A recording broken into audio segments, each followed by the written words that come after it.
Hat trick വിജയം തേടിയിറങ്ങിയ ആരോഗ്യമന്ത്രി വീണ ജോർജിന് ആറന്മുളയിൽ കനത്ത തോൽവി. പല ബൂത്തുകളിലും പഞ്ചായത്തിലും വീണ ജോർജ് 3ാം സ്ഥാനത്തേക്ക് പിന്തള്ളപ്പെട്ടു.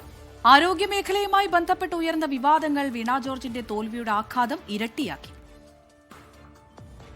30,000 വോട്ടിന്റെ ഭൂരിപക്ഷത്തിൽ 3ാം തവണ വിജയിക്കുമെന്നായിരുന്നു വീണ ജോർജിന്റെ അവകാശവാദം. എന്നാൽ വീണയുടെ ആത്മവിശ്വാസത്തിന് കനത്ത തിരിച്ചടിയേറ്റതിന് പിന്നിൽ വിവിധ കാരണങ്ങളുണ്ട്.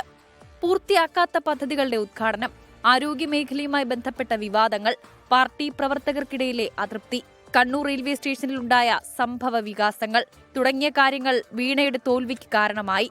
സ്ഥാനാർത്ഥി പ്രഖ്യാപനം വന്നതിന് പിന്നാലെ നടത്തിയ പ്രസ് ക്ലബ്ബ് സംവാദത്തിൽ UDF സ്ഥാനാർത്ഥി അബിൻ വർക്കി നേടിയ മേൽക്കൈയും വീണ ജോർജിന് തിരിച്ചടിയായി.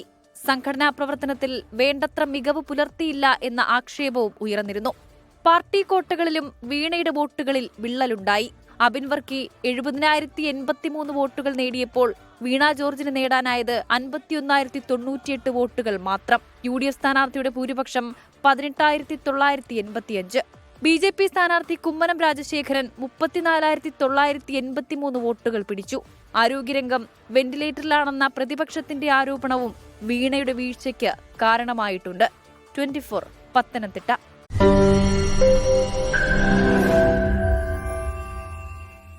ലോകത്തെവിടെയായാലും ഏത് സമയത്തും 24 വാർത്തകളും ഓഗ്മെന്റഡ് റിയാലിറ്റി പാക്കേജുകളും എക്സ്പ്ലെയിനറുകളും വിശദമായി കാണാൻ ഞങ്ങളുടെ YouTube ചാനൽ നിങ്ങൾക്ക് സബ്സ്ക്രൈബ് ചെയ്യാം.